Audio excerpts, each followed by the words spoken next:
All right, quick tips and tricks video, bottoms up installation. At this location, the carpenters already had cut the hole in the counter here.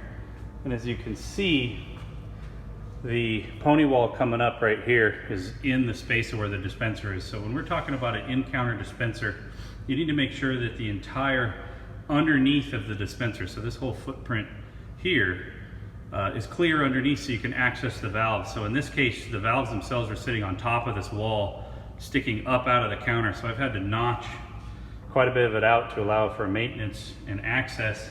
So when designing and thinking about in-counter dispensers, you need to make sure that you accommodate for your drink rail, for a little bit of material in the counter in the front, and then the entire rectangle cut there to be clear below so that the in-counter dispenser will drop right in. So in this case, they should have extended the counter another 4 inches this way so that the dispenser could sit, or for this situation, we have our countertop model, which sits on top and it only needs a 3.5 inch hole.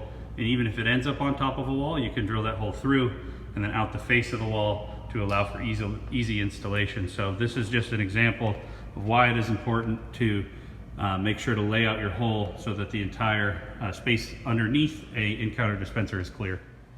All right, so this is the dispenser in the hole that didn't have enough room. It ended up that I had to cut an entire notch out of the wall to drop the dispenser in, because you have to be able to access the valves here from beneath, and the wall was running right underneath all of the valves, making it so they couldn't open. So this is the result of having the dispenser cut over a pony wall.